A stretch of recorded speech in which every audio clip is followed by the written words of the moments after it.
টাকা আসলে কতটা ব্রিফকেসে নেওয়া যায় আমার এটা নিয়ে ডাউট আছে, বা এক্সপার্টরাও এটা নিয়ে যথেষ্ট ডাউট। এটা পুরোটা হয় কি, এটা নেয় না অনেক ওয়েতে এটা নেয়।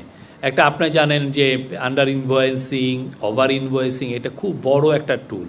হ্যাঁ, আপনি যেই প্রোডাক্টটা ইম্পোর্ট করছেন সেই ইম্পোর্টের যে দামটা সেটা বেশি দেখালেন, বা যেই প্রোডাক্টটা এক্সপোর্ট করছেন সেটার দাম যা আপনি তার চেয়ে কম দেখালেন।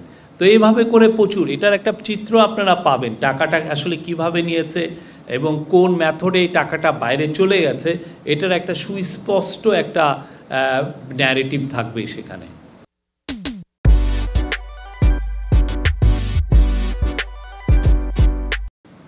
আজকে সেটা নিয়ে আলোচনা হয়নি, বাট আমাদের এফার্ট তো আছে যে দ্রব্যমূল্য কিভাবে সাধারণ মানুষের ক্রয় সাধ্যে নিয়ে আসা যায়, সেটা নিয়ে আমাদের সিরিজ আকারে মিটিং হচ্ছে।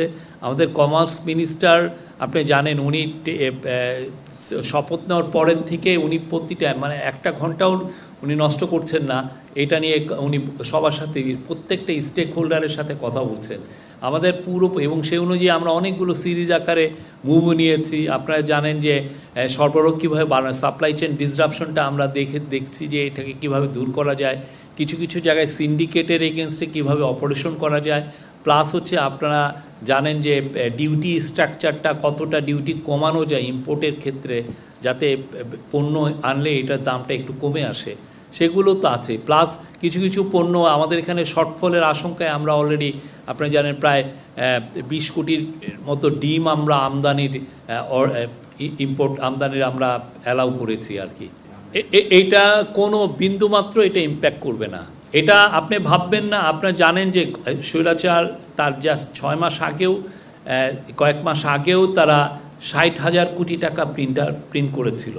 হ্যাঁ, তো আমাদের সেন্ট্রাল ব্যাংকের গভর্নর আমাকে বলেছেন ওই পুরো 60,000 কোটি টাকার প্রিন্টিংয়ের মূল উদ্দেশ্য ছিল এস আলমকে টাকা পাচারে হেল্প করা।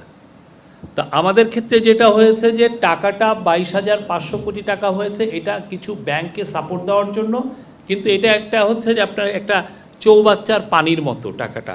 হ্যাঁ, একদিক দিয়ে পানি আসছে টাকাটা, আর একদিক দিয়ে ওইটা বেরিয়ে যাচ্ছে, ফলে পানিতে টাকা যেটা আছে মার্কেটে সেটা কিন্তু সমান থাকছে, মানে পানি কিন্তু একই থাকছে। তো সেই জন্য আমরা মনে করছি না যে এটা হবে। এইটা টেকনিক্যালি এটা আসলে কোনো এক্সট্রা মানির সাপ্লাই এখানে করবে না, এটা ওই বিধি মেনেই এই কাজটা করা হয়েছে। তো আপনি ওইটার সাথে এটার খুবই গুণগত ডিফারেন্স আছে।